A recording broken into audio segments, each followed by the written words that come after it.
ಸ್ವಾತಂತ್ರ್ಯದ ಬೀಜ ಮೊಳಕೆಯೊಡೆದು ಬಾಪೂಜಿಯ ಹಿಂಸೆಯ ದೀಪದಲ್ಲಿ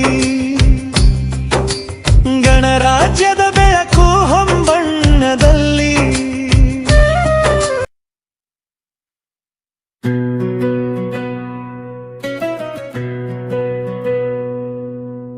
ವಂದೇ ಮಾತರಂ ಭಾರತ ಮಾತೆ, ಧರ್ಮದ ದೀಪ ನಿನ್ನ ಕೈಯಲ್ಲಿ ಹೊಳೆದು ತ್ಯಾಗ ಬಲಿದಾನಗಳ ಪಾವನ ಫಲವೇ ಗಣರಾಜ್ಯ ದಿನ ನಮ್ಮ ಬದುಕಿನ ಬೆಳಕು.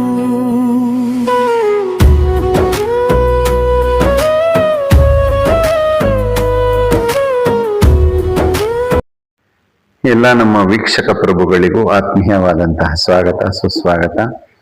ಗಣರಾಜ್ಯೋತ್ಸವ ಎಂದರೇನು? ಗಣರಾಜ್ಯೋತ್ಸವ ಎಂದರೆ ಭಾರತವು ತನ್ನದೇ ಆದ ಸಂವಿಧಾನವನ್ನು ಅಂಗೀಕರಿಸಿ ಸಂಪೂರ್ಣ ಸ್ವತಂತ್ರ ಹಾಗೂ ಪ್ರಜಾಪ್ರಭುತ್ವ ಗಣರಾಜ್ಯವಾದ ದಿನವನ್ನ ಸ್ಮರಿಸುವ ರಾಷ್ಟ್ರೀಯ ಹಬ್ಬವೇ ಗಣರಾಜ್ಯೋತ್ಸವ.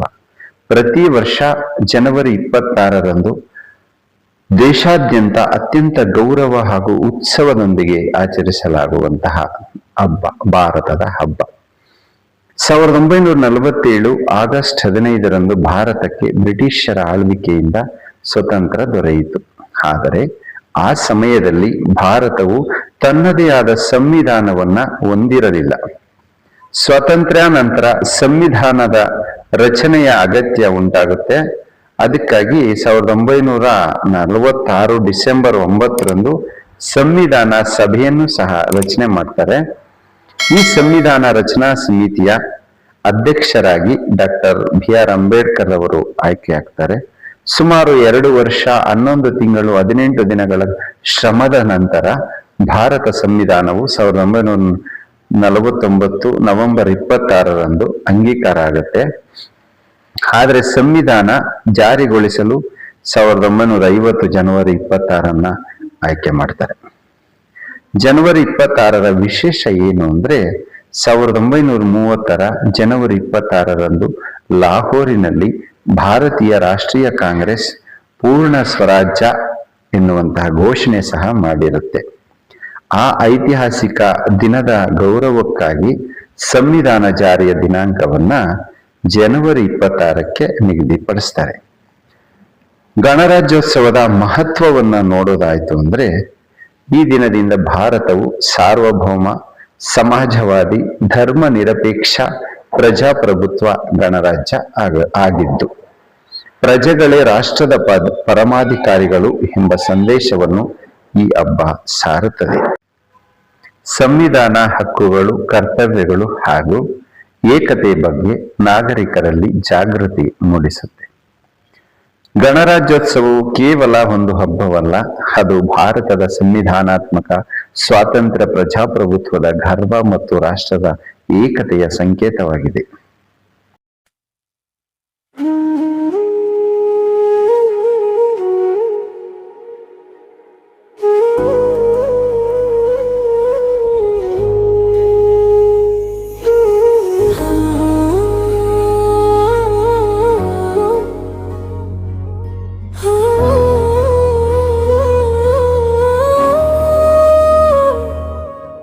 ವಂದೇ ಮಾತರಂ ಭಾರತ ಮಾತೆ, ಧರ್ಮದ ದೀಪ ನಿನ್ನ ಕೈಯಲ್ಲಿ ಹೊಳೆದು ತ್ಯಾಗ ಬಲಿದಾನಗಳ ಪಾವನ ಫಲವೇ ಗಣರಾಜ್ಯ ದಿನ ನಮ್ಮ ಬದುಕಿನ ಬೆಳಕು.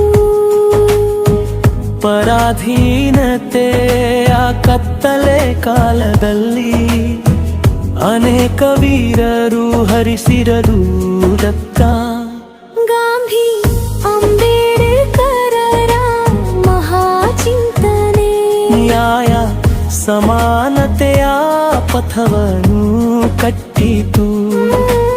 ವಂದೇ ಮಾತರಂ ಭಾರತ ಮಾತೆ, ಧರ್ಮದ ದೀಪ ನಿನ್ನ ಕೈಯಲ್ಲಿ ಹೊಳೆದು ತ್ಯಾಗ ಬಲಿದಾನವ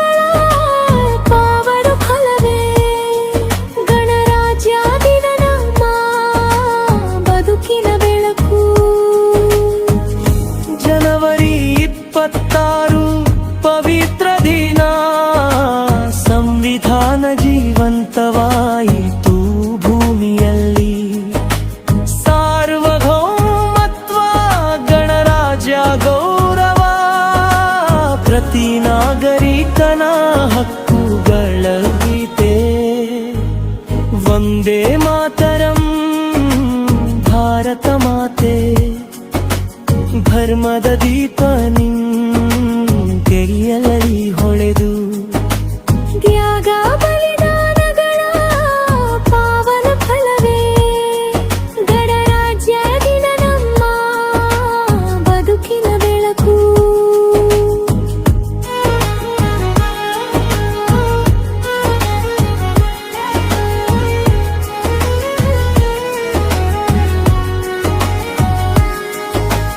ಧರ್ಮ ಜಾತಿ ಭಾಷೆ ಮೀರಿದ ಬಾಂಧವ್ಯ ಒಂದು ಭಾರತ ಎಂಬುದೀಯ ಮಂತ್ರ. ಸ್ವಾತಂತ್ರ್ಯ ಸಮಾನತೆ ಸಹೋದರತ್ವ ಸಂವಿಧಾನವೇ ನಮ್ಮ ಧರ್ಮ ಗ್ರಂಥ.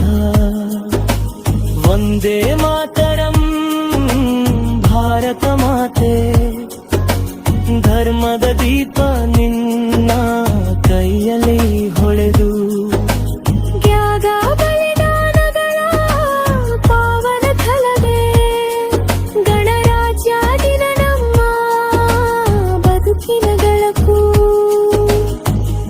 ತಿರಂಗ ಧ್ವಜ ನಿನ ಪೂಜೆಯ ಚಿಹ್ನೆ ಅಶೋಕ ಚಕ್ರ ಧರ್ಮದ ಸಂಕೇತ. ಸತ್ಯ ಹಿಂಸೆಯ ದಾರಿ ಹಿಡಿದು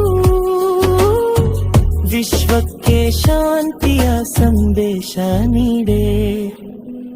ವಂದೇ ಮಾತರಂ ಭಾರತ ಮಾತೆ ಧರ್ಮದ ದೀಪ ನಿನ್ನ ಕೈಯಲ್ಲಿ ಹೊಳೆದು ತ್ಯಾಗ ಬಲಿದಾನಗಳ ಪಾವನ ಫಲವೇ ಗಣರಾಜ್ಯ ದಿನ ನಮ್ಮ ಬದುಕಿನ ಬೆಳಕು. ವಂದೇ ಮಾತರಂ ಭಾರತ ಮಾತೆ ಭಕ್ತಿಯ ನಂಬಾಳ ಮನ ನಿನಗೆ ಇಂದು ಗಣರಾಜ್ಯ ಭಾರತ ಅಮರವಾಗಲಿ. ಜೈ ಜೈ ಭಾರತ ಜೈ ಜೈ ಸಂವಿಧಾನ.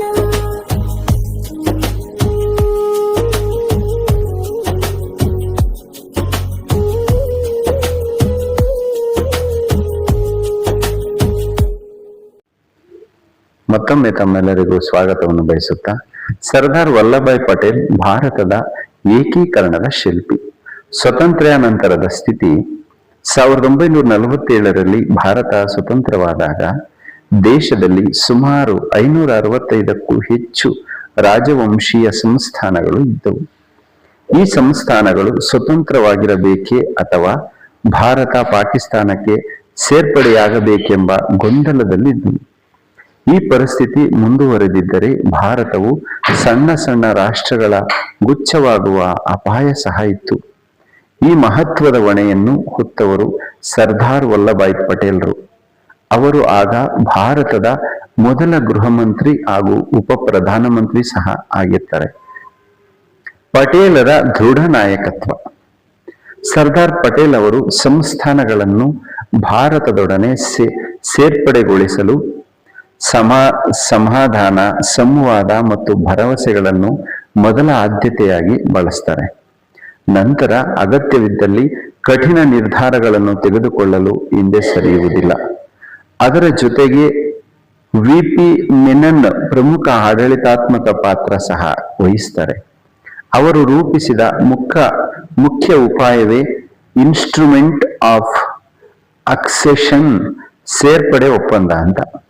ಅದರ ಮೂಲಕ ಸಂಸ್ಥಾನಗಳು ಭಾರತಕ್ಕೆ ಕಾನೂನುಬದ್ಧವಾಗಿ ಸೇರಿಕೊಳ್ತವೆ. ಪ್ರಮುಖ ಸಂಸ್ಥಾನಗಳ ಏಕೀಕರಣ. ಜುನಾಗಢ, ಜನಮತ ಸಂಗ್ರಹದ ಮೂಲಕ ಜುನಾಗಢವನ್ನ ಭಾರತಕ್ಕೆ ಸೇರಿಸಿಕೊಳ್ತಾರೆ. ಹೈದರಾಬಾದ್, ನಿಜಾಮ ಭಾರತದೊಂದಿಗೆ ಸೇರ್ಪಡೆಯಾಗಲು ನಿರಾಕರಿಸಿದ್ದರಿಂದ ಆಪರೇಷನ್ ಫೋಲೋ 1948 ಮೂಲಕ ಹೈದರಾಬಾದ್ ಅನ್ನು ಭಾರತಕ್ಕೆ ಸೇರಿಸಿಕೊಳ್ತಾರೆ. ಜಮ್ಮು ಮತ್ತು ಕಾಶ್ಮೀರ, ಪಾಕಿಸ್ತಾನ ಆಕ್ರಮಣದ ಸಂದರ್ಭದಲ್ಲಿ ಸಂಸ್ಥಾನವು ಭಾರತಕ್ಕೆ ಸೇರ್ಪಡೆಗೊಂಡಿತು. ಉಕ್ಕಿನ ಮನುಷ್ಯ ಎಂಬ ಹೆಗ್ಗಳಿಕೆ ರಾಷ್ಟ್ರ ಏಕತೆಗೆ ಪಟೇಲರು ತೋರಿದ ಉಕ್ಕಿನ ದೃಢತೆಗಾಗಿ ಅವರಿಗೆ ಭಾರತದ ಉಕ್ಕಿನ ಮನುಷ್ಯ, ಐರನ್ ಮ್ಯಾನ್ ಆಫ್ ಇಂಡಿಯಾ ಎಂಬ ಬಿರುದು ಸಹ ದೊರೆಯುತ್ತೆ. ಪಟೇಲರ ಕೊಡುಗೆಯ ಮಹತ್ವ. ಇಂದಿನ ಭೌಗೋಳಿಕವಾಗಿ ಏಕೀಕೃತ ಭಾರತ ಪಟೇಲರ ಶ್ರಮದ ಫಲ. ಸರ್ದಾರ್ ವಲ್ಲಭಾಯ್ ಪಟೇಲರು ರಾಷ್ಟ್ರವನ್ನು ಒಂದಾಗಿ ಕಟ್ಟಿದರು. ಆ ಏಕತೆಯ ಮೇಲೆ ಸಂವಿಧಾನವನ್ನು ಸಹ ಸ್ಥಾಪನೆ ಮಾಡಿದ್ರು. ಆ ಸಂವಿಧಾನವೇ ಗಣರಾಜ್ಯೋತ್ಸವ ಆತ್ಮವಾಗಿದೆ. ಆದ್ದರಿಂದ ಗಣರಾಜ್ಯೋತ್ಸವಕ್ಕೆ ಸರ್ದಾರ್ ವಲ್ಲಭಾಯ್ ಪಟೇಲರ ಕೊಡುಗೆ ಅತ್ಯಂತ ಮಹತ್ವಪೂರ್ಣ ಮತ್ತು ಶಾಶ್ವತವಾಗಿದೆ. ಇಷ್ಟೊತ್ತು ವಿಡಿಯೋ ವೀಕ್ಷಿಸಿದ ಎಲ್ಲರಿಗೂ ಸಹ ವಂದಿಸುತ್ತಾ ನನ್ನ ಮಾತುಗಳನ್ನು ಮುಗಿಸುತ್ತಿದ್ದೇನೆ. ಏನಾದರೂ ಸಣ್ಣ ಪುಟ್ಟ ವ್ಯತ್ಯಾಸಗಳಿದ್ದರೆ ಕ್ಷಮಿಸಬೇಕೆಂದು ಪ್ರಾರ್ಥಿಸುತ್ತಾ, ಜೈ ಹಿಂದ್, ಜೈ ಕರ್ನಾಟಕ ಮಾತೆ.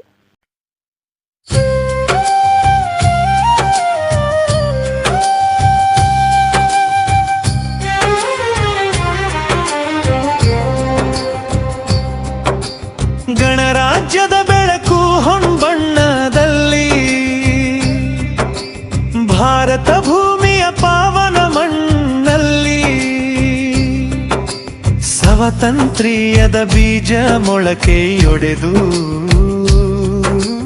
ಬಾಪೂಜಿಯ ಹಿಂಸೆಯ ದೀಪದಲ್ಲಿ,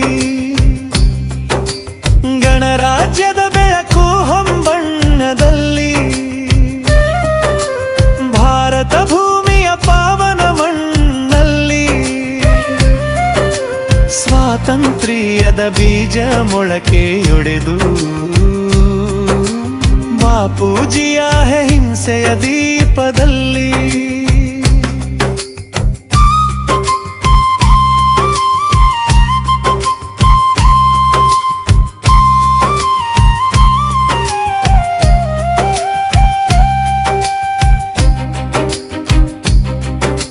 ಸತ್ಯದ ಪಥ ಹೊಳೆಯುತ್ತ ಬಂದು ವಂದೇ ಮಾತರಂ ಧ್ವನಿ ಮೊಳಗಿ, ಕ್ರಾಂತಿಯ ಕಹಳೆ ಗಗನ ತಲುಪಿತು ಶಹೀದರ ರಕ್ತದ ಹೂವಲ್ಲಿ. ಸ್ವಾತಂತ್ರ್ಯ ಸೂರ್ಯ ಉದಯವಾಯಿತು, ಜನವರಿ 26 ಬಂತೆಂದು. ಸಂವಿಧಾನದ ಪುಟ್ಟ ಜೀವಂತವಾಗಿ, ಸರ್ವಾಧಿಕಾರ ಜನರ ಕೈ, ಗಣರಾಜ್ಯದ ಬೆಳಕು ಹೊಂಬಣ್ಣವಲ್ಲಿ, ಭಾರತ ಭೂಮಿಯ ಪಾವನ ಮಣ್ಣಲ್ಲಿ, ಸ್ವಾತಂತ್ರ್ಯದ ಬೀಜ ಮೊಳಕೆಯೊಡೆದು, ಬಾಪೂಜಿಯ ಅಹಿಂಸೆಯ ದೀಪದಲ್ಲಿ.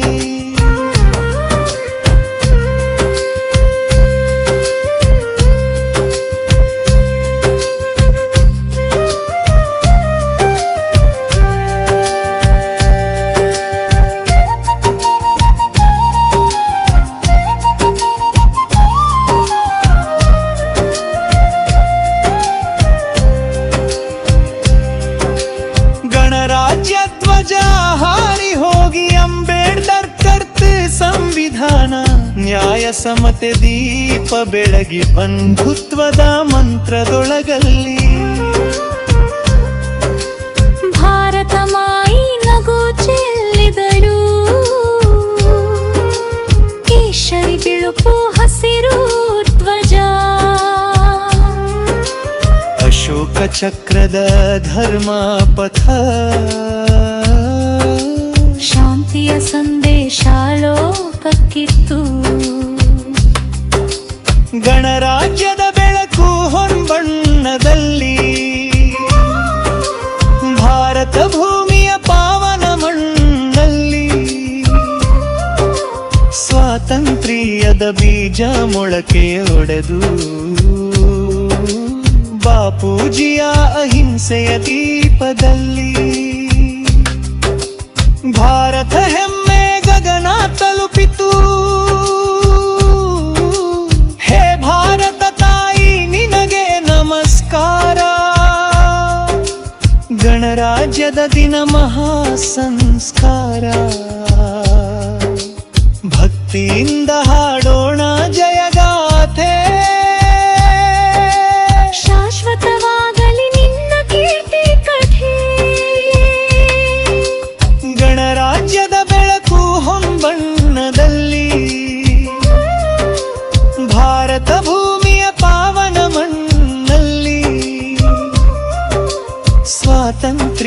ತ್ಯಾಗದ ಬೀಜ ಮೊಳಕೆ ಒಡೆದು